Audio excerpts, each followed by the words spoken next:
Howdy, and welcome to Risky Standard, an actual play podcast featuring a rowdy group of best friends playing tabletop role-playing games together. I'm your host and GM, Mitch Broesder. You can find me on Twitter at MagnesiumB, and you can find the show over on Twitter at Standard Risky. With me today, I have Pete Loftus. Hey, what's up? I'm Pete. I'm on Twitter also at Chip Enjoyer. We've got Malcolm Hall here. Hey, Malcolm Hall here. On a somber note, about 2 weeks ago, I had to say goodbye to my friend Nina, who was my constant companion, personal follower of mine. And of God. And of God, and of Christ. And she's with Christ now. I believe that in my heart. You could go to my Instagram, Malcolm Hall, and click on the reel highlights labeled with her name, Nina, and enjoy some pictures and videos of her from happier days. She was a dog. Yeah, I'm talking about a dog, by the way. I think we all lived with Nina. Or Pete, you never lived with Nina. Nina came to pee in the corner of my bedroom every single time she came over, so I feel like we do have a special bond. Big Risky Standard shout out to Nina. Love you. You could probably, if you listen really closely, you can hear her slurping up water in the background, probably in many an episode. And lastly, we have Timothy Mans here with us tonight. Yeah, hi guys. Also to add on to that, shout out to Mayor Panino. Mayor Panino, Mayor of Dog Boston. I think we could all comfortably say we here on Risky Standard are a set of sandwich boys. We like our sandwiches, and I think Nina was right up there with us in regards to eating sandwiches. Eating your sandwich in particular. Specifically my sandwiches. And I wouldn't share it with anyone else more gladly. Glad you guys are here. Glad to be playing. Let's rock and roll. Tonight we are continuing our campaign of Beam Saber by Austin Ramsey. You can always find Beam Saber over on Austin's itch.io page. And yeah, hey, if you've been enjoying the show, what we do on here, maybe think about telling a friend or someone else you think might dig this kind of thing. You know, we're a little show. Every little bit helps. And maybe while you're at it, rate us 5 stars on iTunes, podman.com. Anything less than 5 stars, forget it. We're not interested. Spend the rest of those iTunes gift cards buying us 5 stars. Or pop on over to the show's Discord. We're always hanging out there, posting, chatting. Find the link to that in the show notes. Or shoot us a little love note. riskystandardpod@gmail.com. Yeah, with all that, let's get back to it. We are coming off of an extended downtime session, and where we had last left off, kind of at the end of that downtime session, the squad had received a message, I believe relayed to you by your fixer contact, the Vaginoi Books Sirach, who came bearing a note with the emblem of the Lost Crown Saloon and its proprietor, Rebus Actual. And Rebus had sent the Black Star Constellation an invitation to join him at his manor atop the Lost Crown Saloon for a luncheon. And that was kind of the full text of the message itself. And that was kind of where we had left off. You had to receive that invitation. And so I think we can kind of maybe pick up, I guess, the first question to ask. How does the squad, respond to this, right? Yeah. What does that look like? I imagine this, kind of like flickers. I don't know. I imagine it's on the stage, right? Like in some kind of little holographic, I don't know, glyph or something where the text is displayed, sizzles out. Rhodes is not, I think, real keen on this idea and would probably just be sitting there staring at the table, arms crossed, kind of shaking his head for a second. Yeah, because last time we were there, we did the casino was destroyed a lot. Right, so I feel like that's kind of a not really our fault. I would say no, but not our fault. Yeah, but no, yeah. we're not. I mean, it probably wouldn't have happened if we weren't there. I believe they did call you out specifically by name. So, And I don't know, I didn't get a good look at any of their permits or the last time the building was, had a safety inspection. A lot of that seemed kind of questionable. Your mech did punch a hole through a wall. I do recall that being a part of it. I think Des maybe has his fingers tinted, and he says, I'm gonna be honest with you. I think you both deserve that. I did speak with Rebus about a week ago, face to face. I went to the Lost Crown and talked to him. I knew that this was coming. What do you mean? I knew that he was gonna reach out to us. I didn't think it was gonna be so soon, to be honest. And what did you talk about? Nothing that involves Black Star. But I guess, now I've roped you into this. It didn't involve it now, but now it didn't involve it then, kind of involves it now. I think, just would probably, I don't think this is a good idea, but I've got a few choice words. A couple questions I'd like to ask Actual himself. Listen, this could be a really great opportunity for us. I think you're kind of overlooking that part of this whole thing, all right? We got a little bit of downtime. I don't even know what to call them anymore, seems to be preoccupied, is not asking us to do any errands for them. Currently, we could do a little, just one for the boys. yeah, it doesn't seem like an invite that leaves us with much of a choice. So, oh yeah, this is not an invitation. This is a you will be joining me for probably a delicious succulent luncheon. I can only imagine. Yeah, I guess so. I mean, if we get there and it's like that Nathan for you hot dog bit, he's like, I hope you're hungry for nothing. I thought you guys were bringing lunch. Yeah, I mean, we can go see what he has to say. Is that the consensus that we are accepting the invitation? What's the worst that could happen? So yeah, if everyone's on board, then I think we can move. I do have one question before we kind of wipe and cut to the squad arriving back at the Lost Crown again, which is what's everybody's brunch outfit? Okay. Did he say who else would be there?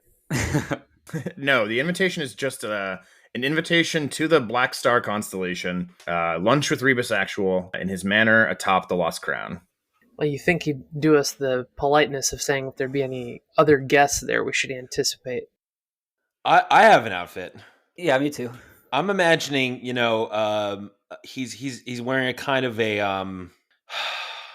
a sort of Chelsea style sort of motorcycle. No, like a go-go boot. That's what I'm thinking of.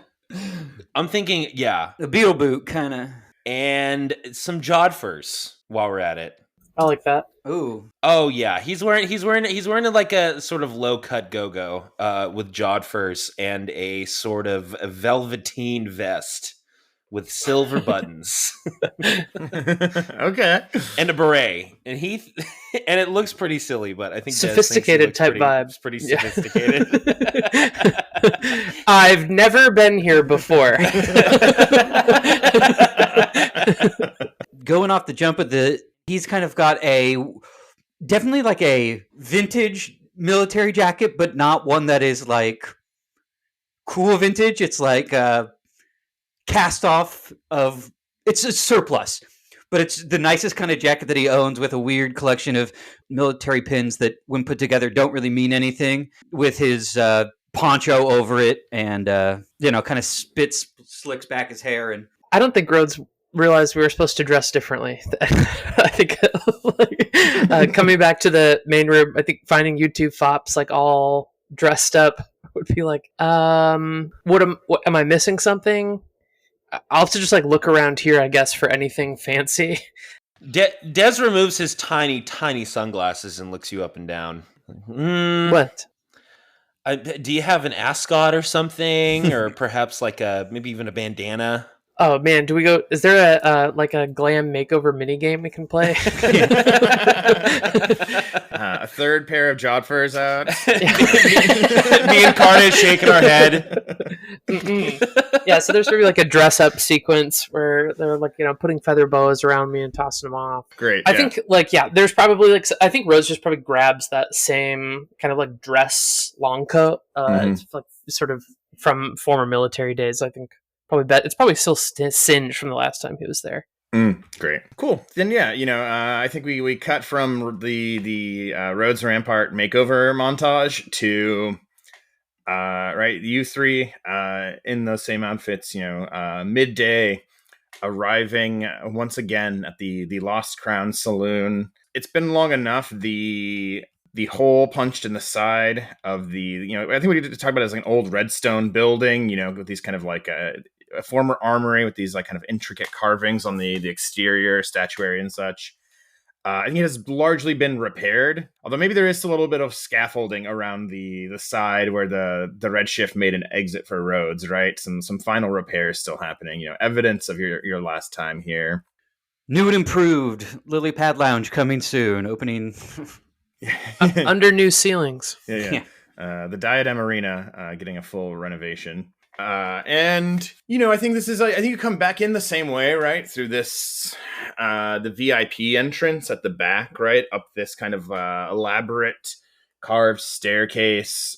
I think we described you have like a paper invitation as well that was given to you, and I think that is like your admittance here. You have valets and folks here working in like these maroon outfits but right, they bring you up. It's the same thing again. There's the weapons scanner as you first enter. You are brought to this I think a different elevator than brought you to the Lily Pad Lounge, right? Question: would recon rigging allow us to sneak a weapon in?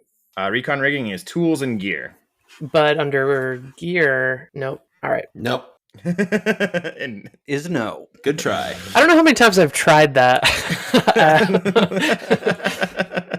If everyone wants to have snuck a weapon in here, if the moment arises, we can certainly flash back to how you did it. Mm-hmm. No boot gun.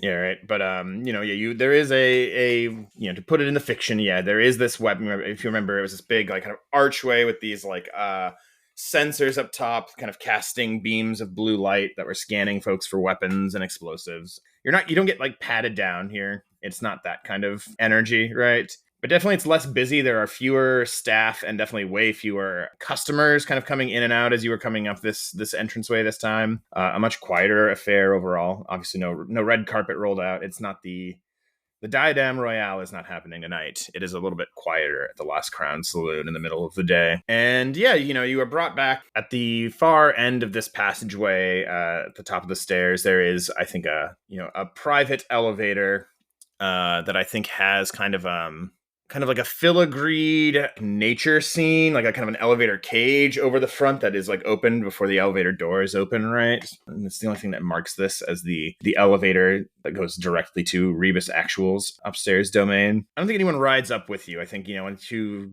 present the invitation, you are, kind of guided to this elevator. Enjoy your lunch with Mr. Actual.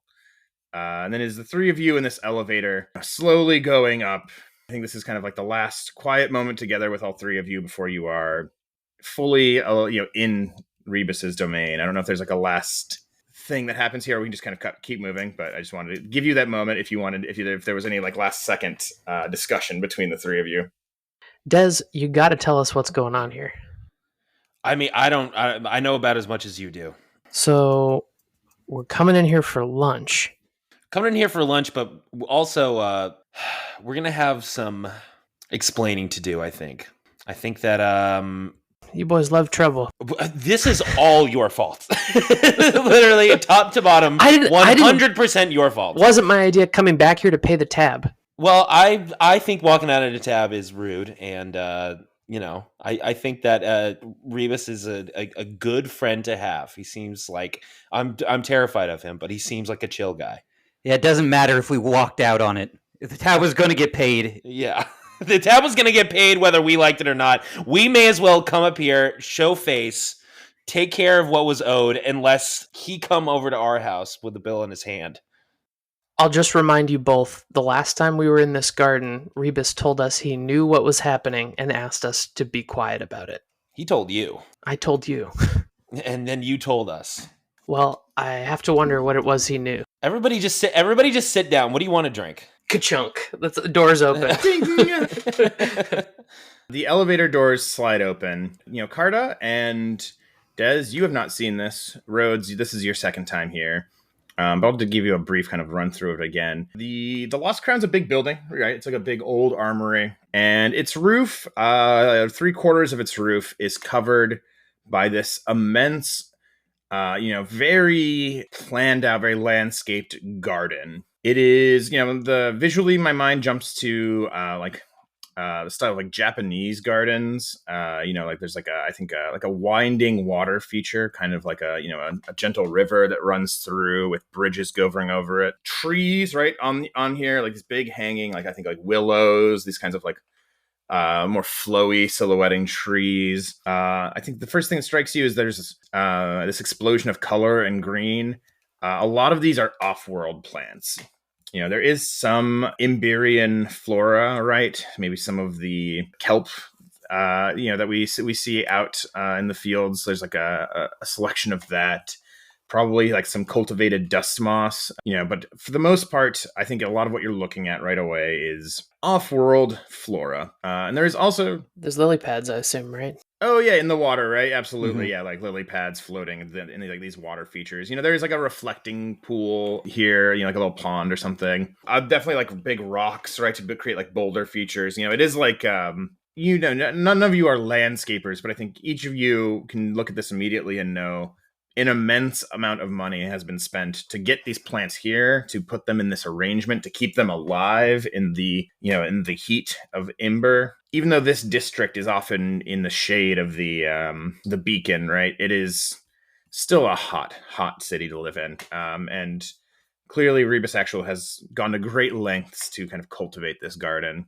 And I think also waiting for you there, as the elevator door opens, there is a synthetic man whose, I think, face and like his entire frame, right, I think is like kind of made out of like a polished brass that has this kind of like you see a visual thematic consistency between this and like the filigreed like cage around the elevator that you came up in, right? I think there are like little like nature motifs running in the etched brass of this man's frame. I think his face, though, is just like a flat sheet of brass that has clearly been like hand hammered into shape, right? You can see like the little imperfections of that someone has perfectly molded this like kind of like circular faceplate by hand. And I imagine he's wearing this kind of probably like a gray kind of like dress robe. It's kind of like a sash. And I think he nods his head in greeting and, hands steepled together. Cultural liaison, Spendlove, Mr. Gallteller, General Rampart. Mr. Actual is quite excited to see you. If you'll follow me, I will take you to the manor where he has prepared a lovely reception for today's lunch. And I think this man turns and starts to walk kind of with the assumption you will follow him through these gardens towards at the far end of this roof. You can see the manor. It is this big 2 or 3 story home that has been built on top of the roof of the Lost Crown Saloon. And from a distance, I think like manor is the word I keep using because I think it is this like big opulent construction. And I think notably it is almost bisected, and in its like one half wood and stone construction, and on its other half, I think it's almost as if half of the entire home is like a greenhouse, right? It's glass paneled, including the roof. Better not be throwing rocks in there. And you are led through the garden. There is a little bit of time up here just to kind of like appreciate this nature, but I think it's a little bit hard because I think there's also you can kind of up here it's really easy to notice it. It's kind of like a grit in the air. A grit in the air? Yeah, it's and you've lived in Coronatus your whole life, Des. You're not unfamiliar with what this signifies. It is the prelude to one of Ember's famous sandstorms, right? Woof. And I think, if you look out to the western horizon, from this height, you can see far off in the distance, there's almost this kind of like haze in the air, far away, the building body of an incoming sandstorm. Very far off still, but already its precursor is starting to kind of make its presence known here. So it seems like the weather might be turning bad at some point. And then, you are led into the manor. As you are brought in through the front doors, there are a number of other of these faceless synthetic individuals who I think offer to take your coats, who kind of invite you in. I think you're brought in and then directed towards the kind of like the glass half of the home. I think like is the person who met us as getting off the elevator still kind of leading? Yes. I think as we're coming up to the home here, I suppose like right around the time the other attendants come to take our coats, like, hey, excuse me, sorry, what was your? I didn't catch your name. He turns and tilts his head at you a little bit. I think there's no face here to give an expression, right? The kind of like curiosity comes just in the canted tilt of the head on the neck. My name is Orion, sir. Is there anything else I can help you with before I bring you to our host? Yeah, I mean, I think Rhodes kind of like cranes is sort of like looking on like underneath this like hammered brass or something, trying to figure out where his like actual body is. And it's like, yeah, what is he? What are you doing here? You work for Rebus? What does he have on you? Rebus is a very generous employer. I think you misunderstand the nature of my relationship to my employer. And he, I think, would like kind of glance around at all the other synthetics here, and these are also your colleagues. I think I understand the misapprehension, and he, gestures with his filigreed hand to the like faceless plate, and then I think maybe this is like I said in the reception, like kind of vestibule, right, of the manor. I think you can see right ahead of you. It is a home, filled with art. I think you walk in right. There are big landscape paintings dominating the walls in this vestibule. I think maybe like one of them is of like the western horizon, right? It is like a landscape of ember, but there are other worlds too, right? It is almost like a collection of landscapes from different worlds dotting these walls. And I think Orion, the kind of host who's been leading you through, says, Mr. Actual has a particular sense of aesthetics that extends to all aspects of his life and home. Well, that's clear. How kind of you to accommodate his preferences. You match all the furniture, I notice. He has made it very worthwhile. Yeah. Please, I would hate to keep him waiting. Of course. And you are brought through, and like I said, this is like a the vibe here, right, is again, like absolutely like ostentatious luxury, right? I think there are like little pedestals with different pieces of statuary. Some of them I think quite clearly, made of cast like orichalcum, right? That iridescent glimmer. Enough orichalcum like sitting on a little pedestal that could buy you a new armor if you were to take it with you. That kind of like scale of display here. And then you are, I think, brought to another like kind of like filigreed gilded door, a glass door opens to the glass half of the home, which I think is like largely like one big chamber. It's kind of like one big open room. This glass half of the house. And the first thing that I think strikes you here is like the humidity. It is deeply humid, right? Which is a sensation you rarely ever feel on Ember, right? Yeah, try not to rust up, Rhodes. Woof. Tough crowd. And this room is, I think like kind of like a stone tiled floor, filled with plant life again. These big, huge like ferns, palm plants, other kind of like, stranger alien greenery. And as Orion kind of walks you through here, you kind of reach the second half of this room. And I think you can see there has been a table set up with 4 chairs here, a longer table, and it is covered in, as you guessed, Desmond, an incredible spread, right? I think there is like a big, roasted triops shank as the kind of dominating like center, like the main course of this. But there are, I think a bevy of different things. And again, I want to like stress, the flex here of off-world items, right? There are a number of like dishes here that are very clearly like distinctively not the kind of like forgotten seabed at like kind of vibe that you get from food on Ember, right? It's not just like the roasted coyote crickets, right? Succulent melons from different moons. So I shouldn't say succulent melons. Hey now. All right, we're gonna edit that out. Ripe beans grown on stalks. All right, everyone, calm down. But there's like punch bowls, like bubbling, kind of like effervescent liquids. A witch is here. Oh yeah, and I think there's probably also like a casual array of drugs on this table as well, right? Like little like half glass orbs with like a smoking purple kind of fragrance in them. Rolled herbs on the table. We haven't really done a lot of like sci-fi drugs yet.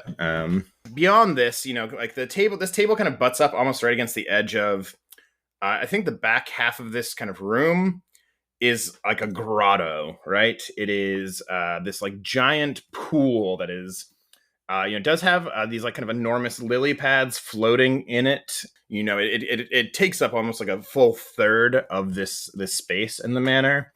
And I think like kind of floating lazily in this pool is Rebus Actual. I think kind of like surfaces or emerges from beneath the water as you all kind of arrive at this area. And I think Orion, hands clasped together, turns to face Rebus and says, "Sir, your guests have arrived." And Rebus Actual, from the water, raises a dripping hand and says, "Thank you, Orion. That'll be all for now." And then he turns to you and with a big frog smile. "Black Star Constellation, what a joy to have you in my home. Please, excuse me just one moment." And, with like a lazy kick, propels himself towards the edge of the pool. Emerges from it, this like mottled green and brown skin, wet and shining. I think we talked about this before. Rebus Actual, pretty big. Yeah. Larger, I think, than any of you by like at least a head. And I think, as you see him, I think he's wearing just like a kind of like a swimming like cloth, like a loincloth or something similar. And I think, as he emerges from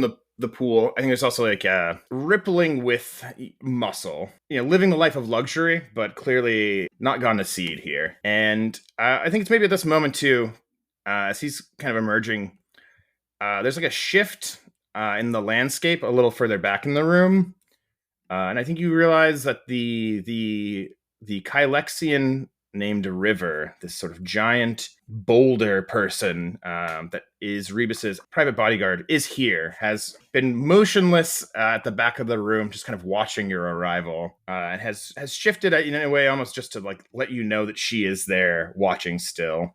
And I think Rebus, takes a robe that is kind of laid over the back of one of the chairs at the table, and he slips it on. Has he been nude this whole time? I think he's got he's like swimming in just like a loincloth, right? Okay. We can still put this on the show and not have to worry about ratings too much, I think. Okay. Yeah, in the film adaptation, he's not hanging dong unless HBO lets us. But if he was, what would it look like? Risky Standard After Dark tonight. I guess with this, he referred to us as the Black Star Constellation, but we were also greeted as our. How are we to take that, boys? Who does he think we are? Who do you think we are? As he emerges, obviously he knows who we are, but the people around I go like, this is going to look great in the newspaper. I'm Galteller, or is it? I don't know. Do you say that? You have a beautiful place here. This is, I've never seen anything quite like this. Impressive. I don't know if your readers will care for it in the Sentinel. A bit too luxurious for ring tastes, but my position has afforded me a certain extravagance, I will admit. I took the invitation as a friend. We're off the clock for this one. Thank you for having us, Mr. Actual. Yes. And I think at this point, Orion, the synthetic who was bringing you in, has left. It is just you, Rebus, and then River off, a little bit further away now. And once Orion has gotten a little bit further away, I think Rebus sits down in the chair that his robe was slung over, and still smiling, but I think you sense like a little bit of a shift. And he says, "Now that we are in a more private audience, I think we can dispense with the fiction, or at least the unnecessary fictions here. Let us begin this anew as friends. Please take a seat, everyone. Don't be shy. There's plenty here for all of us. Dig right in. I am, of course, as you all already know, Rebus Actual, and this is my home atop my empire, the Lost Crown Saloon. Yes, your empire. I think Rhodes is not sitting. At least the cornerstone of it, I should say. Desmond, thank you for joining us again. And then he looks over to Carta, and he says, and of course, young Carta Heshketh, you've made quite a name for yourself in the short time you've been working here in Coronatus. You know, a man with your talents could get quite far if he was ever interested in taking up with a different employer. We have a rather comprehensive benefits package, very competitive. I don't know that the ring meets the offer, but that's not what we're here for, not just yet. Actually, a lot of the perks are pretty good. Yeah, you give me the brochure, I'll look over it. And I think Rebus waits for everyone to sit down, right? I think he reaches onto the table. He reaches out to grab like a, I think there's some kind of, it's probably a little insect, some kind of like a spiced kind of little bug thing wrapped in a leaf, right? This is like a specialty from the basin, some kind of a little critter. But I think he's, not demanding that everyone get comfortable, but there's a certain bullishness here, right? I think he looks at Rhodes as he pops this cricket into his mouth. If you're going to blow a hole in the wall of my saloon and set fire to my very expensive, very delicate foray table, the least I'd think you could do is accept my hospitality. I think just would loudly pull out a chair. I don't mean to give you the wrong impression, Black Star Constellation. I did not invite you here to poison you. To punctuate the example, he reaches out and he grabs like a slightly luminescent purple bottle of it's a kind of a Gratch honey wine. And he pours himself a cup and then, offers the bottle to you, Carta. An excellent vintage. You absolutely must try it while you're here. I don't think they have this back in Sedge. Yeah, they don't have a lot of this back in Sedge, or even on Ember. I think he looks between the three of you, weighing the energy in the room. Like, we know Rhodes is like being a grumpy guy over here. What is like the body language of Des and Carta right now? Like, what's their vibe?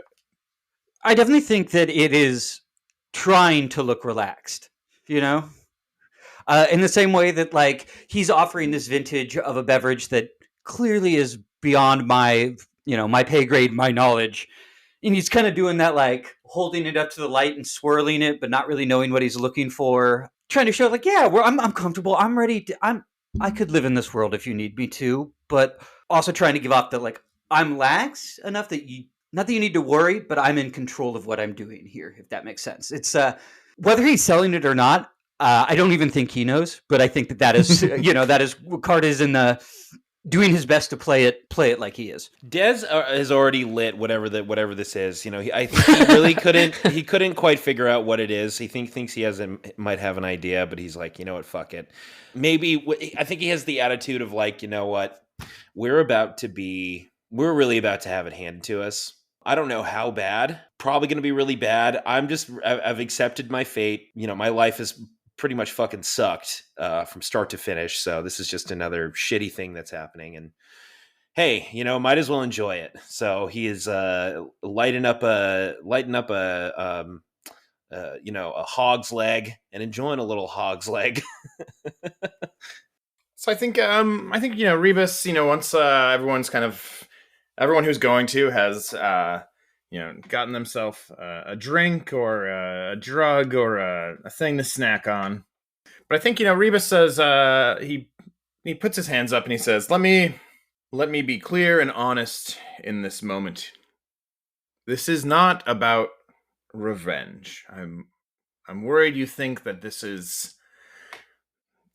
some sort of villainous plot to strike back at you for the damages incurred during your last visit. I had a conversation with Rhodes then. I'm sure he related to you as well. I was aware that you were operating in the casino that evening, and I requested that you keep your operation quiet and discreet so as to maintain the reputation of my own establishment. And of course, we know the evening didn't quite pan out that way. The Concordat made sure of that.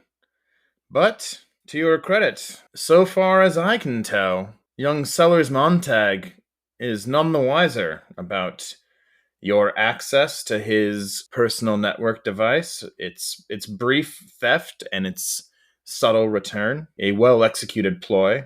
There's, of course, a number of cameras in the saloon. I was able to review the footage to get a better sense of what exactly your game was that night. And all things considered, a fight between a Concordat thaumaturge and one of the Ring's greatest heroes, it could have been costlier. And Rhodes, you left before things could escalate, and I appreciated that as well. So let us speak, if not as friends, as interested parties without any resentment. Rebus, if I may, you seem unbothered. Does this not strike you as a loss of your security? You mentioned empire. How often does this happen, where you're undermined in your own kingdom? Yeah, like a wry grin on like the wide frog's face. I would not call myself unbothered, Rhodes, and you are right. It does not often happen. I mean, in fact, that is one of the reasons I have invited you here today. Let us get to it, shall we? I'm imagining we can also hear the sand on the outside of the greenhouse, like It's starting to plink and clink a little bit. Yeah, like hail or like ice. Yeah, like you probably hear it like rasping, right? Like Yes. it's just sand in the breeze. And I think, how would Rebus? It's probably like in the center of the table. I think that there is a golden statue of like a Vaginoi, one of these frog folks, kind of like arched, like leaning backwards, arching back, their face up. I think it's like a fountain feature. There's like a little bit of a water feature, like there's a spray of water coming from their mouth that like kind of arcs around them. And I think, with a gesture of his hand, the water feature stops, and instead, from the mouth of this little like a frog statue emits a hologram above the table. See, Mitch, I really thought you were about to say that there was a statuette of a Vaginoi sort of laying down on its side with its head and its arm, its legs sort of posed in a certain way. That's it. And I might say, "Come at me, bro," in so many words. Listeners, if you're confused about what Malcolm's referencing, come check out the Discord where we're going to post an image of a interesting, funny little statue I happen to own. Damn, I missed opportunity. But yeah, I think a holograph, like a little holographic image is emitted from the mouth of this frog, right? This sort of like a disguised hollow emitter. And it is, I think, kind of like a grainy image, but I think it is a grainy image. You can see it looks like a meeting somewhere in like a warehouse or like a cargo station. It's hard to tell exactly where this is. Like I said, it's a grainy representation. Whoever's captured this image, it's very clear that this was a discreetly captured image. But it appears to be a meeting between a handful of Chiropterans, and they are talking to a humanoid alien. I think wearing a kind of a set of like a flat collared tunic with a kind of like almost like vestment, kind of like like priests wear. I forget what it is. It's called exactly. The kind of stole they wear, that like scarf almost kind of thing. It's like printed on. What is that? Oh, what a clergy wears, like that long thing, is I think it falls under vestment. Liturgical vestment. Yeah, but an ecclesiastic scarf. Yeah, these things. You're right. But what's more important than any of this is that it is the garb of a member of the Concordat, right? I think you would recognize this as like the garb of someone who is a member of the Concordat's diplomatic corps. This is kind of, it's a little less priestly than like what some of the thaumaturges wear, than like the kind of like robes and tunics that the woman who came to the Diadem Royale. Almeric yet. Yes, yeah. This is not quite the same as like the kind of like ornate clerical wear of Almeric yet. I think the diplomatic corps of the Concordat tend to wear maybe something like a little bit less ostentatious. But yeah, this is a meeting between like a handful of Chiropterans. But it's funny that you said Cormac Kalis, because I think maybe he's there. He's one of the people in this photo. And it's a static image, right? It's a static image, and that that just gets projected above the table. I think maybe leading in here, what are we looking at, Rebus? Those are council chambers, right? It's not. I think I said before, this is not. You can tell from the surroundings, this is taking place in like a warehouse somewhere. There are like boxes, right? There are crates. There are, there's kind of, like the blades of like a forklift mech, right? Like jutting into the foreground of the shot. And Rebus, leans back and says, "I've come into possession of some information that I believe could be of interest to you, Black Star Constellation. That also serves my own interests. I will not lie in that regards. I'm sure young Desmond here has spoken to you about the Night Flyer Syndicate, yes?" He glances around the table. Mm-hmm.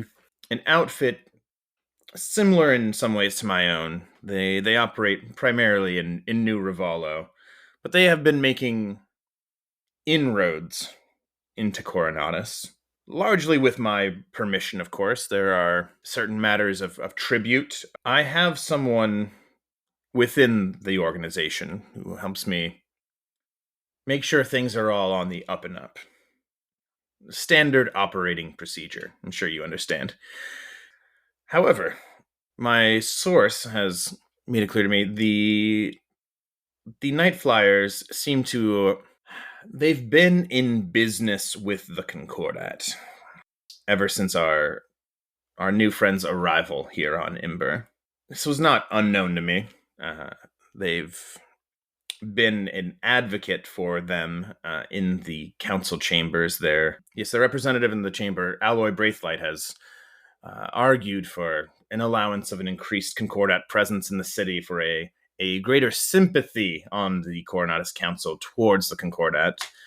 Good business. I'm not here to argue about that one way or the other. What does concern me, and what I think might concern you, I think, another gesture, and I think, you get another, like, a shot of this meeting from a different angle, and it's, like, closer to the I think there's, like, a crate, right? I think that it's clear there's, like, a map that has been laid out on this crate of Coronatus and of the surrounding environs, and that is what both the Concordat representative and these Night Flyer members are like looking at together. Concerning. Wait, sorry, what? They're looking at what? At like a map of the Coronatus area. And I think Rebus continues. He says, "My source has discovered that the arrangement between the Night Flyers and the Concordat has now extended. The Night Flyers are offering a smuggling service to the Concordat, intending to bypass both our lovely city's civil authorities' inspections and also the paying of due recompense to my operation. There are taxes to consider here." This is precisely my concern. I've seen this before. Rebus gestures to you. Go on. Commonly, the Concordat's attempts to take a city and occupy it happen on two fronts, both in a buildup of martial forces and in a soft power campaign from the city's core.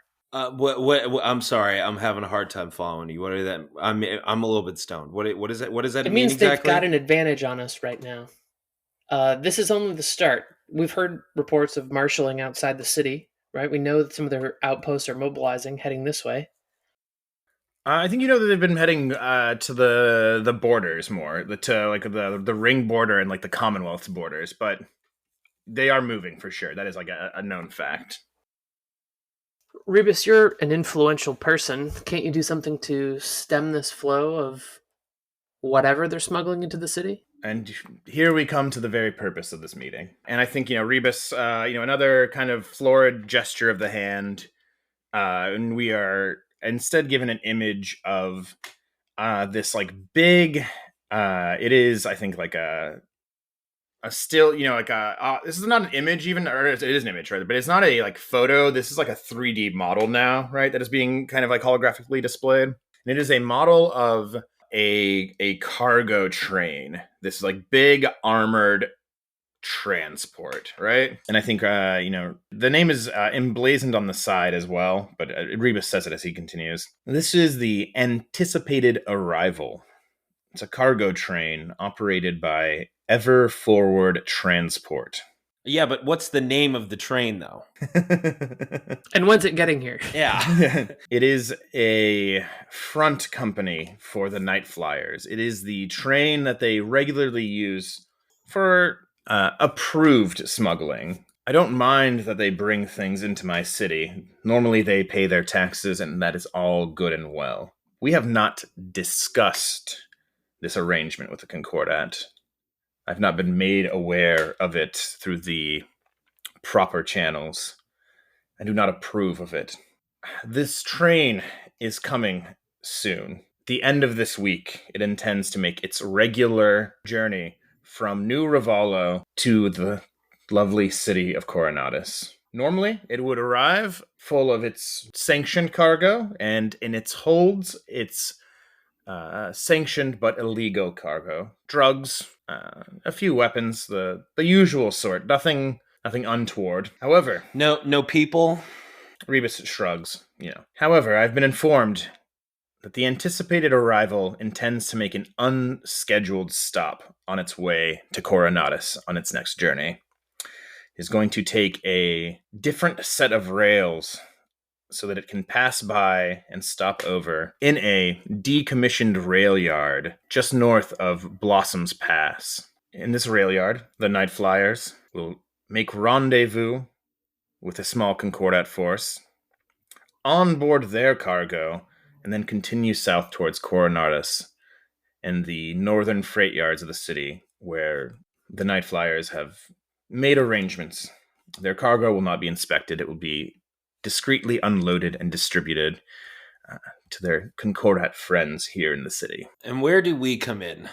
I think Rebus kind of, raises his hands a little bit here. He says, I'm not here to hire you, Black Stars. I'm under the impression you don't hire the ring.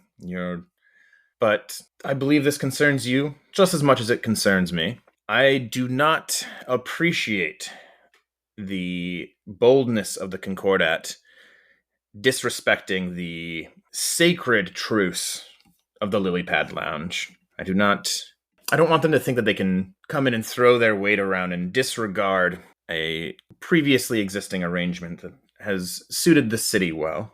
And I do not want the Night Flyers to continue thinking they can infringe on my territory without paying the proper tributes.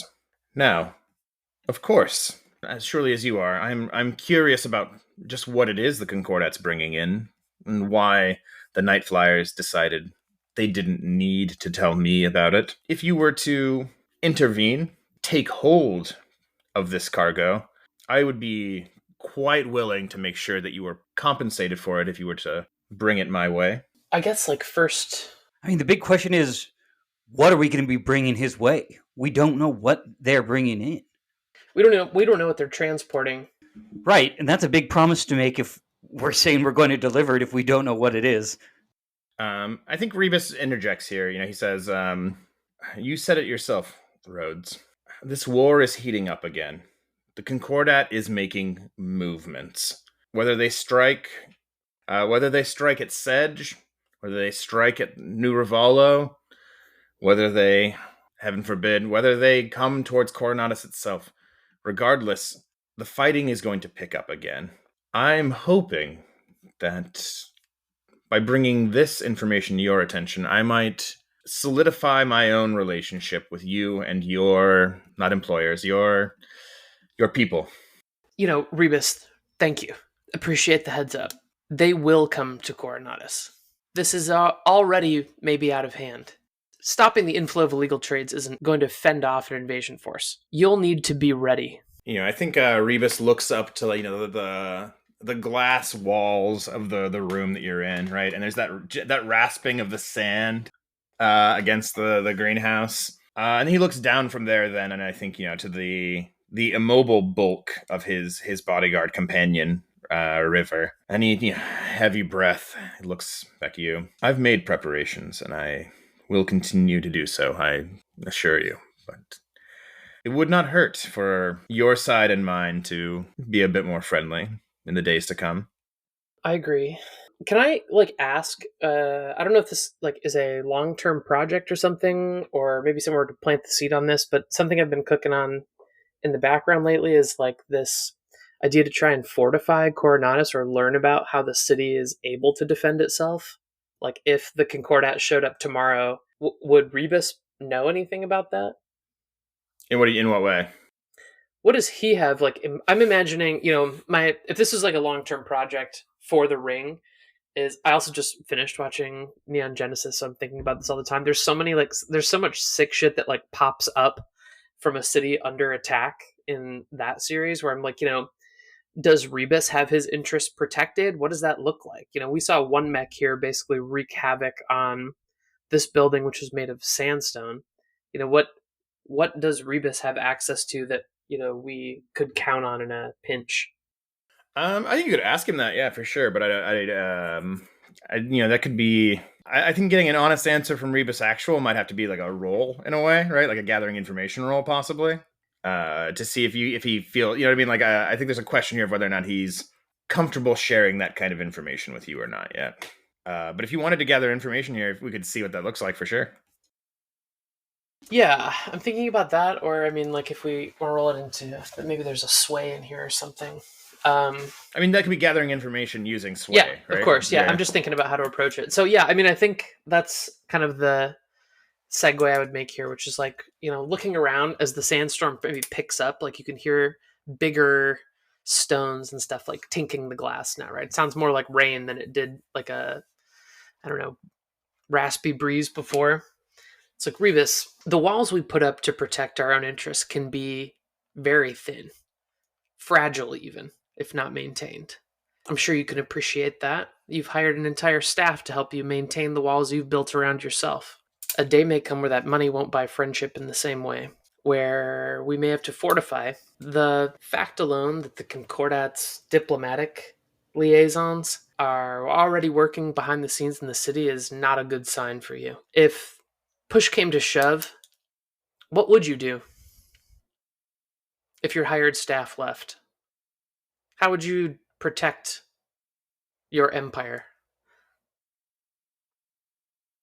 This is a gather information. I could see sway. I could see consort here. Well, I know you bring this up a lot, but as we've talked about, none of us have any points in consort, so far probably not happening. But I can probably pull a sway out of this, which is I guess kind of just appealing, right? We have some tension. I still kind of think he set us up last time, maybe.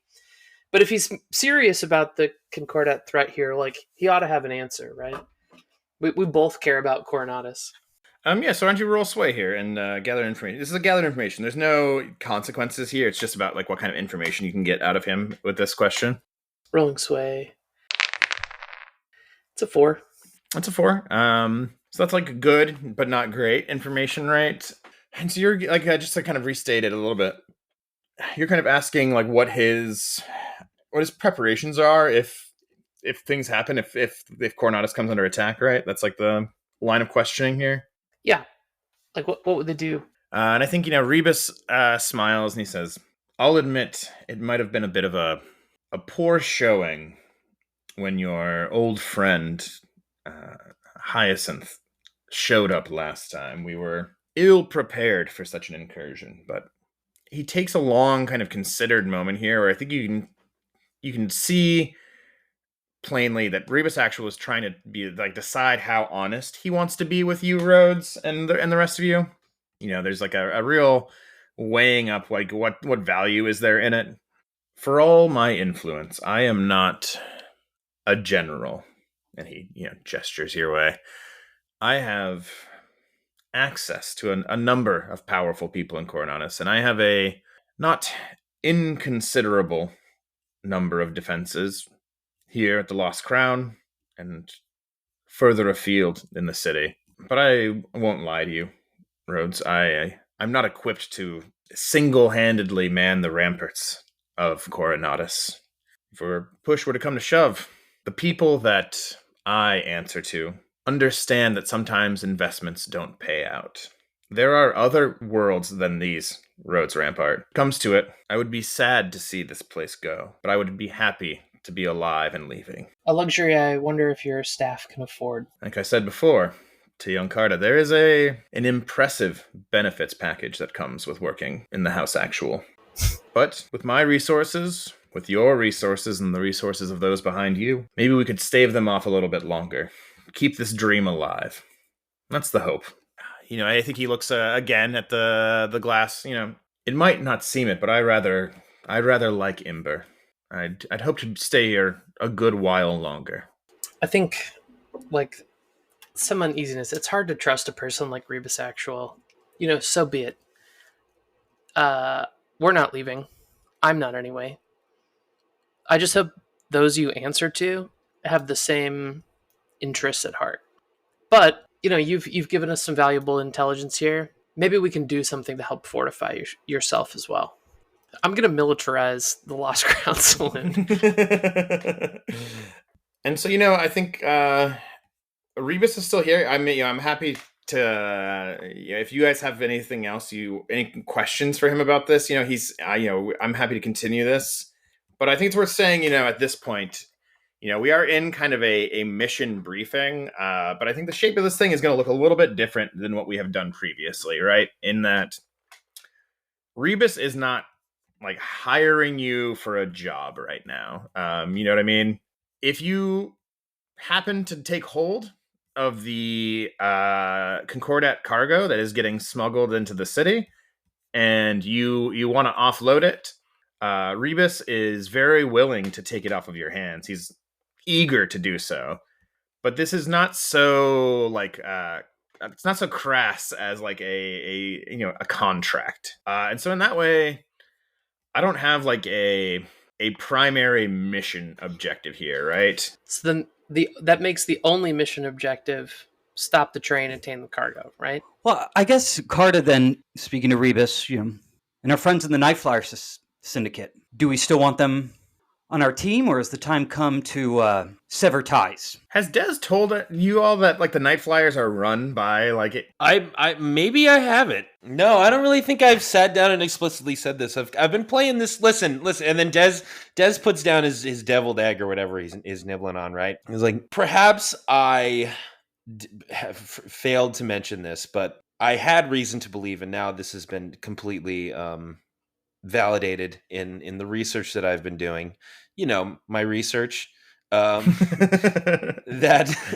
Desmond the Scholar, which I love doing, and I have spent a lot of time doing. That I know now that the Night Flyers Society, or as it's truly known, its true name, the Night Flyers Syndicate, was born from the ashes of the Belfry Boys and contains many members. Formally are involved in this, and it goes all the way to the top, baby.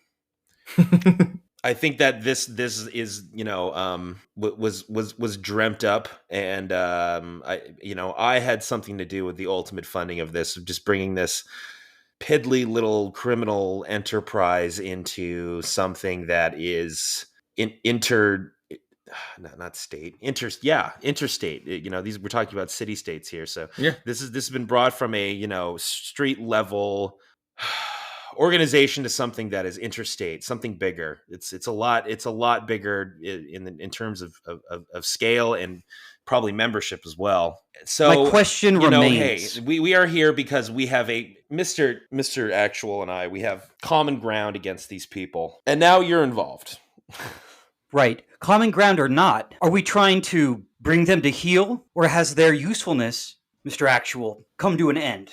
I think Rebus looks to you, Carta, and he says, the professional relationship I have with the Night Flyers is such that it would be uncomfortable if it were my men handling this situation, intercepting this incoming delivery. I will admit that is, in fact, one of the reasons I have brought this information to your attention. It would be politically more suitable to me if this lesson was not so immediately traceable to my own hands, but I am not concerned about the livelihoods of the people delivering this cargo, if that's what you're asking. I think we have enough, right? Like any other information gathering stuff here? As always, we can always flash back. If there's like a question you wanted to ask Rebus that you didn't hear, I'm happy to like flash back to this moment. But just like to kind of restate what's going on.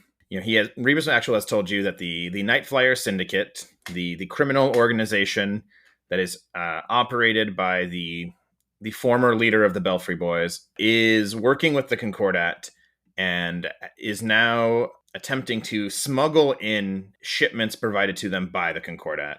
They are sending a cargo train, which is going to stop over in a decommissioned rail yard, kind of in the foothills of the Cosmeo Ridge, before coming south to deliver the Concordat cargo to a freight yard in the city. And so there, again, like we said before, Rebus, there's no primary objective for this mission besides, whatever you all want to decide your objective is here, right? This is a kind of a self-employment thing here. However, Rebus Actual will offer you, repay you for the service of delivering any of this cargo to him. And one way that I want to kind of talk about that mechanically is that because this is an independent mission, you're not being given a mission by your employer here, there will not be a supply roll for this mission. So at the end of this mission, you will not be getting a supply roll. You will not be getting supply points.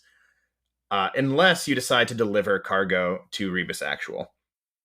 And if you do that, then Rebus will, you will like get a supply roll, to kind of fictionally represent Rebus's repayment to you. But otherwise, at the end of this mission, you are going to be looking at, you will not have any more supply points than you have already. You are, I think, kind of well stocked right now, so this is not going to break you to not get one, but it's just worth noting, right, that like there's not like a built-in compensation for this job in the way that your other missions have, always ended with your supply roll. And also, we don't know what's in that cargo. Maybe it's stuff you want to keep, and that might have a different fictional reward, some kind of squad upgrade or something, depending on what's in there. You could also return that cargo to Rebus in exchange for something like a squad upgrade instead of a supply roll, if that's interesting to you. But as it is, this is a mission for sure, but like it is self-directed. You know what I mean? I kind of want to, Troubadour's not around. No one is telling the Black Star Constellation what to do here. And if you wanted to, I'll say it as the GM, the Black Star Constellation could decide, we actually don't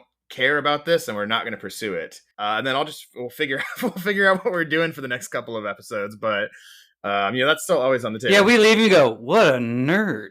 We're not doing that shit.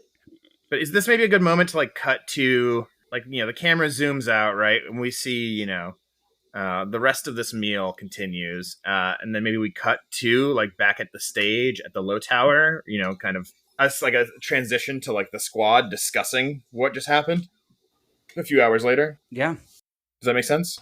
Mm-hmm. So yeah, I think we're back at the low tower. We're in front of the stage. Let's say I imagine Rebus.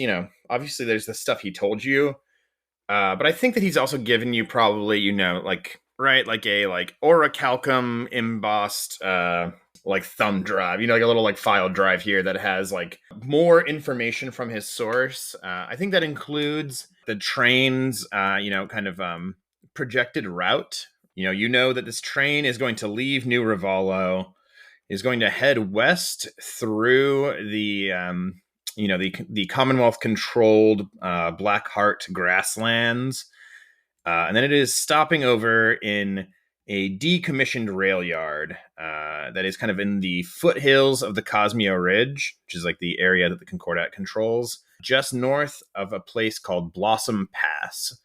And then it is going to head south through Blossom Pass, which is kind of like a canyon area, kind of moving through the last of the foothills of the Cosmeo Ridge. Before that train kind of heads down south, enters the hardpan desert that surrounds Coronatus, and then we'll just kind of continue straight on until it reaches the city. I think it's like a 2-day journey. The first day is going from New Rivalo to Blossom Pass and the rail yard there. I think, overnight they're going to load this Concordat cargo, and then the plan is to spend the next day traveling south to Coronatus. That is the timeline of the train, and you kind of have the route, or the projected route at least. That is like information Rebus's source is able to give you. And so I think that's like on, this like little like dossier file he's given you. There's probably, some more information there. There could be, some gathering information around that aspect of it if you want. But I think let's, come back in there. Yeah. At the stage, kind of, I want to hear a little bit also of like, what do you guys want to do about this? I think it's still a question in the air. Maybe you already know, but I think it's good to have like the answer to that. So maybe we're all kind of like sitting, kind of doing some plotting. I don't know whatever the moment looks like, but Desmond. Yes. How far does this Night Flyer Syndicate thing go? I have a feeling I've only breached the surface. What about Desdemona? Is she in that image? No, she's not involved in any sort of untoward activity that I'm aware of. But no, I it's just not in her nature. No.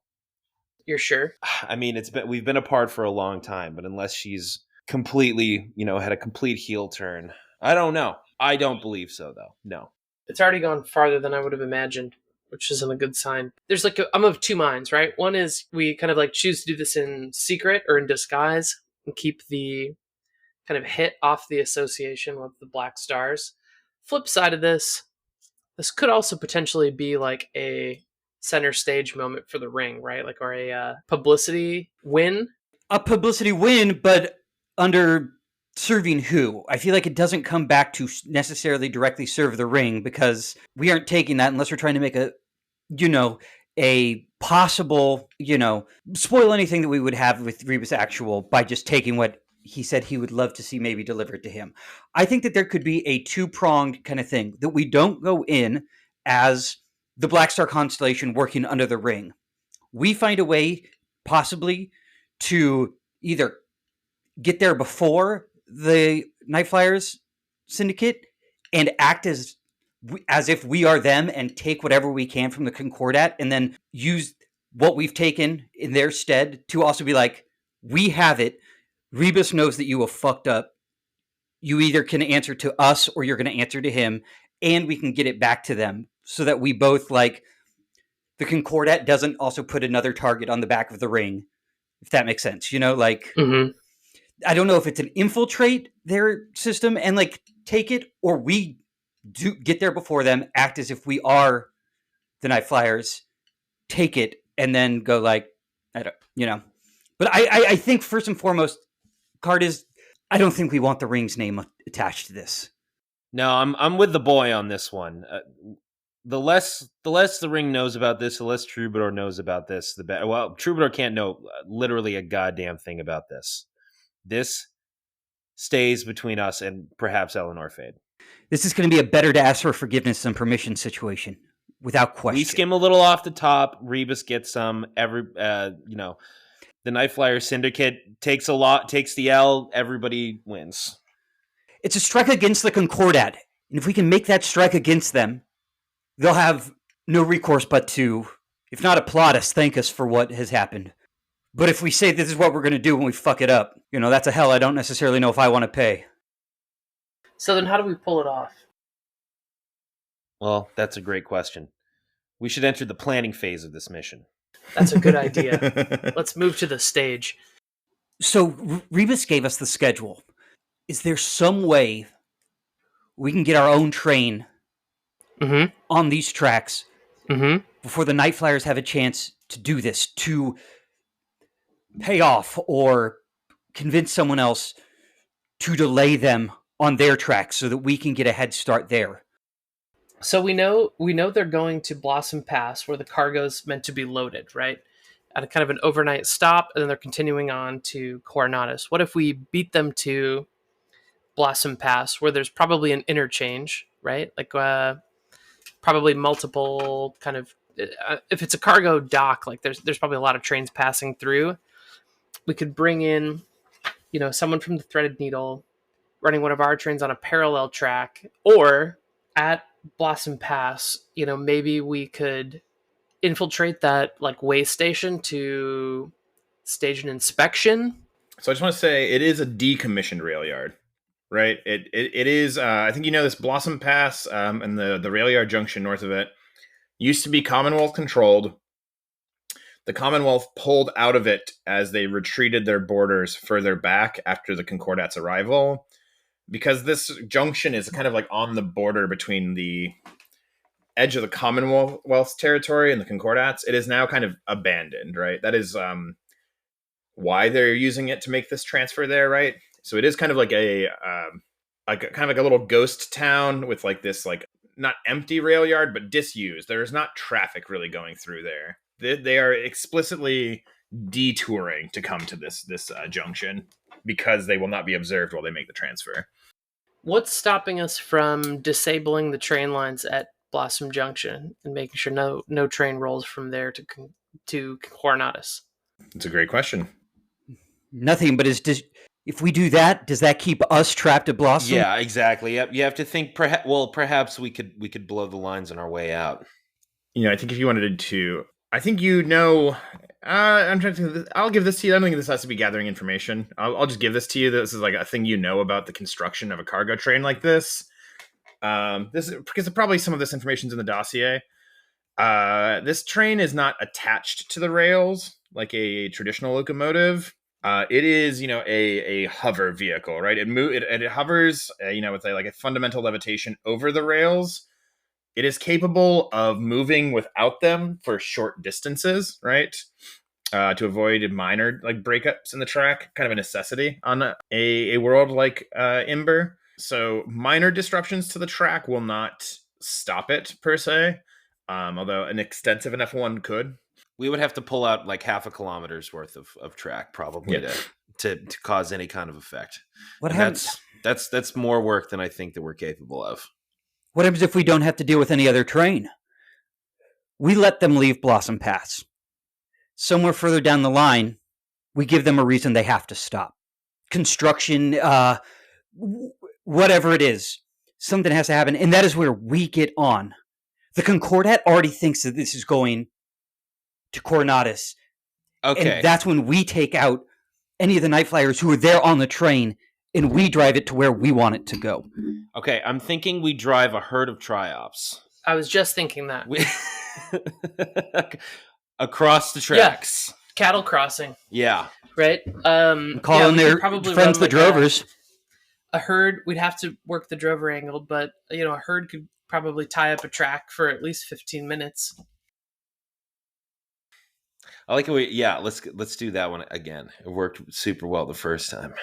But if we can leave Blossom Pass without them thinking anything has happened there, Concordat leaves thinking that it's been taken care of. And the night flyers don't know what's happening. And we're the only ones rolling into Coronatus. Okay, out of metagame planning, also it would be cool if we had like a train-on-train combat. Mech train versus mech train. Yeah, I'm thinking that, or, a classic cowboy, we ride up alongside, jump off onto it. Oh, I get on there, more. I decouple the train with the cargo. It goes soaring away. They're none the wiser. They keep on trucking towards Coronatus. But we are coming from the other way, clink, picking it up, driving off with it. They're going to not notice that a whole train of their cars are just not there? No, they will probably notice. Absolutely notice. Well, actually, now I'm kind of cooking on this, because if we can get ourselves on some dust cutters and had maybe we can call in a favor with the drovers we do know who can support, then, we could do the ride along train, get onto the train and decouple it in time for the Threaded Needle to pick it up at the interchange or something. Don't we also have like a team, like a squad, our friends that we We have a fire squad. I was also saying I would like to skydive and parachute on top of the train. It's also worth just remembering, because I know we didn't use them a lot in the last mission or two. You do each have a mech. Yeah. Yes. Just worth. I just want to. That won't help here. I don't think mine would be of much help, but I'm sure the redshift would be handy. Well, I mean, maybe I kind of think we got a lot of good pieces here because we could work the drovers into an interrupt, right? Like cause something to bring this train to a halt temporarily, where we can either have the mechs in staging, like ready to go. Could we perhaps cause an avalanche of some sort to cover the tracks? Yeah, that's a good question. What is the route like? I mean, is this just over an open expansive land, or? I mean, I can tell you what you can see without rolling any further gathering information to get like the exact, exactitudes. What I'll tell you is this: it runs. Let me look at my note here for the route, all caps. I mean, maybe we can send Zed and Bitters to go scout it. Yeah, that could definitely be. They're literally rovers. I mean, yeah, you absolutely could do that. If you wanted to gather information I could do a fortune roll for their quality, or you could command them. Yeah, let's do that. Well, we got them. We might as well. Yeah, so they are your squad's tier. So that is. Let me look at it again. I think it's 1d6, or if someone has a higher command, they could roll command to like command them. I have only one in command. Yeah, so then why don't we roll 1d6 as a fortune roll to get like a gather information. Mm-hmm. They're taking what did we call the arrow lifter they have? Did we give it a name yet? So we call it a dart at a moment. Yeah, a dart. Yeah, they're taking the dart, this little like like VTOL rotorcraft. They're taking it out, probably with some kind of like camera apparatus to like, surveil. You're basically surveilling potential ambush spots. Is that right? Yeah, I mean, I essentially want Zed and Bitters to like run the route from the air and like survey what kind of features are along this train route to see if there's anything obvious there that like could either, spur an avalanche or. I'd like to see the semaphore perched up. What's the train in terrain? its sights. Oh yeah, waiting for the right moment to just send a shell flying and just send that crag and that rubble down on the tracks, and the train has to stop. Big bridge or something. Yeah. So why don't we roll 1d6 to just get like a fortune roll for the rovers for Zed and Bitters to kind of survey the route. All right, guys. Letting 1d6 roll. That's a 3. That's a 3. So that's limited information. But there's no failures on fortune rolls. You're still getting information here. So I think that what you're able to get on that 3, right? Just to go over it very quickly again. The train leaves New Ravallo loaded with its, sort of the cargo on its manifest, which is, like regular like supplies and luxury goods. They kind of probably orichalcum, right? Like processed orichalcum. That's a big thing that is coming out of New Ravallo and the Commonwealth and coming to Coronatus. It moves through the Blackheart grasslands. You don't get anything about the journey from Ravallo, I think, to Blossom's Pass, because that's largely Commonwealth-controlled territory. It's just not safe for Zed and Bitters to try and fly over that territory. And they end up, not risking it, right? They start getting like, alerts, warnings that they're going to be shot down. They pull off. They don't get that part of the route. But they can get the route from Blossom's Pass to Coronatus. And so the way what that looks like, Blossom's Pass is kind of at the foothills of the Cosmeo Ridge. It is kind of like rolling hill land, some like mesas and outcroppings. And then Blossom's Pass itself is a winding canyon, right? Steep-sided canyons on either side that then kind of like transition into smaller sloping, rolling hills, the kind of transitional zone before you just hit the hard pan desert between Coronatus and the pass. I think, staging an ambush in that desert is, that'll be an easy place to get something like triops, right? There's a lot of room to maneuver there. But the flip side to that is, of course, it's open, right? It's going to be easier for the train to spot you. It's going to be harder for you to find a place to hide. Unless you have physical camouflage. Yes. The canyon itself is, I think, on your search, the most dangerous choke point for this train and any rail travel. Blossom Pass was once a drover caravan path that was like the way through these foothills, through this canyon, and then that footpath was turned into the rail line. And so, there is this these steep rocky walls, this canyon that it has to pass through right after it leaves the junction. And in terms of like an avalanche type ambush, that's absolutely the best chance that you have for that. So the Rocky Canyon section's like leaving Blossom Path. Yeah, that's kind of like the first thing it hits after it's leaving the rail junction, is it goes through the canyon, through Blossom Pass itself. And then past that, it's like rolling foothills for a little while. And then beyond the foothills, the longest stretch of the journey, that second day, is kind of like open desert. There are some opportunities to hide there. But for the most part, that's like a much more open area. You're going to have a harder time hiding. And I think on a limited, that's probably the most that you get, right? That's what they're able to kind of like survey from the air. Okay. Not spending too much time there. So I think, in terms of like ambush spots, your canyon is going to afford you the most hiding places, the most volatility. Probably also, though, the most difficult to navigate for your armors. So that's, the flip there. It sounds like we're kind of starting to lean towards some kind of ambush, though. Is that the feeling? Yeah, I think probably. I'm drawn towards the canyon choke point, because then we at least have like multiple angles, right? And like good visibility top down. We don't want to... I feel like it is maybe a mistake for us to use rubble or things that are not easily moved to stop this train, because then we cannot take the train. Rubble, right? But we don't want to permanently do anything that is too hard for us to move. Triops, we can clear a path. Get them off the tracks. We keep going. It is going to be much harder to cause a landslide to block a train than we can clear easily. Yeah.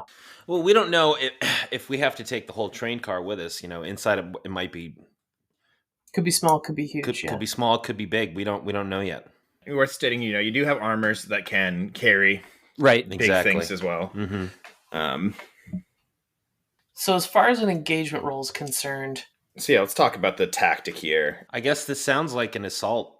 Yeah. And so for an assault tactic on an engagement roll, we want to know the point of attack. I think the point of attack is we cause some sort of interruption, in this canyon. And I think if that's like... I'm hesitant to keep using triops as collateral, right? Like... Could we fake a sandstorm? Yeah, a bottleneck is a different story, right? Like if they can't pass through there, they can't pass through there. They're not going to just like barrel into them. But if we can get the train to pause in this canyon, if Dez and Carta are up top, or we can even like set, any of these cohorts into putting down like suppressing fire or causing this action that's confusing, we can either parachute or drop in or get onto the train just through, riding up alongside it. We could also, if we wanted to, again, without getting too into like playing, if we wanted to use from a vantage point shoot, levering a shot down that disconnects the car from the front of the train, so it comes separated and they have to stop. And that is when as they're like, I don't know. Assault in the canyon choke point is like probably the most effective strategy here. Mm-hmm. For our hiding, having cover, and just a choke point in general is always going to be a nice place to. Yeah, I like that. I think that sounds pretty good. Also, it's dramatic. Yeah, it's cool. Yeah. We're telling a Western here. Yeah. In that case, shall we? Do we feel comfortable moving to the engagement role here? Is there anything else you guys want to any questions you want to ask before we make that big important roll? I'm ready to go. Honestly, yeah, I'm good. Yeah, I mean, I think you've got a good plan. You know what you're doing. So we're talking about the engagement roll here. We're using an assault tactic. The point of attack is the bottleneck of the Blossom Canyon. Are we doing it at the end of the canyon? At the Like as they would be It's, like, exiting? kind of in. I was imagining kind of towards the middle, I guess, just Yeah. because it's like we have the most cover there. Okay, yeah. No, I just think for my notes. So you start with 1 dice for luck as always, right? So let's ask the following questions as we go. Is the mission bold? Yes. Yeah. Yeah. All right, take 2D. Is the mission especially complex? I don't think so. Not really. No. This is a classic ambush. Mhm. So you have 2 dice right now. Does the mission exploit the target's vulnerabilities? Yes. Yeah. I think so. Yeah, the canyon is like the most vulnerable point of the entire journey for sure. Make that 3 dice. Is the mission's tactic ineffective against the target? No. Absolutely not. No, this is I think, probably one of their greatest vulnerabilities. Is the squad receiving external support for the mission? No, we are not. Maybe, I mean, unless we use the threaded needle train, you know. Oh, I guess we could. Yeah, I guess we need to ask them. All right, I guess. Do you guys want to call in like another squad to help here? Is that Well, maybe the drovers. So Are we using the drovers or the threaded needle or our fire or team? both. I mean, definitely the threaded needle, right? And the fire team's like part of our. Yeah, that's internal support. Oh, that's internal. That's internal support. Yeah, the fire team is yours, but the threaded needle, that would be external. So would the drovers. Then yes. Yes, we're. Which let's talk about it. You know, who's here, who's going to be doing what, just so that before we go in, you know, we can kind of paint this portrait a little bit. I think that the threaded needle would be maybe more helpful, but also then we're going to be starting the rope in ring stuff, right. and maybe they won't want to help, or maybe I will say, yeah, if you bring in the threaded needle, the ring is not a place for keeping secrets, right? It's a like yeah, it's not.